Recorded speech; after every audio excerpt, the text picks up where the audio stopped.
Karibu sana wapenzi wa michezo. Mshambuliaji wa Yanga Clement Mzize ameanza rasmi safari ya kurejea uwanjani baada ya kupona majeraha ya mguu yaliyomweka nje ya uwanja kwa kipindi fulani. Hatua hiyo ni sehemu ya maandalizi ya kumrejesha taratibu katika ushindani wa michezo. Mzize kwa sasa anafanya mazoezi mepesi ya gym ikiwa ni sehemu ya mpango wa kurejesha nguvu na uimara wa mwili wake. Mazoezi hayo yanafanyika chini ya uangalizi wa wataalamu wa afya wa klabu hiyo. Nyota huyo ameonekana kuungana na wachezaji wenzake katika mazoezi ya gym, hali inayoashiria kuwa hali yake kiafya inaendelea kuimarika. Bado anaendelea kufuata programu maalum iliyotengenezwa mahasusi kwa ajili yake. Programu hiyo inalenga kumsaidia Mzize kurejea katika kiwango chake cha kawaida bila kuhatarisha afya yake, huku akipimwa hatua kwa hatua kabla ya kuanza mazoezi ya kawaida ya uwanjani.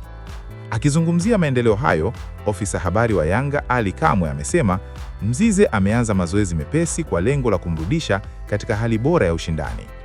Kamwe ameongeza kuwa klabu inachukua tahadhari kubwa katika mchakato wa kurejesha mchezaji huyo ili kuepuka majeraha ya kujirudia, jambo ambalo linaweza kumrudisha nyuma zaidi. Mashabiki wa Yanga sasa wana kila sababu ya kuwa na matumaini, wakisubiri kwa hamu siku ambayo Mzize atarejea tena uwanjani na kuendelea kuisaidia timu yao katika mashindano mbalimbali.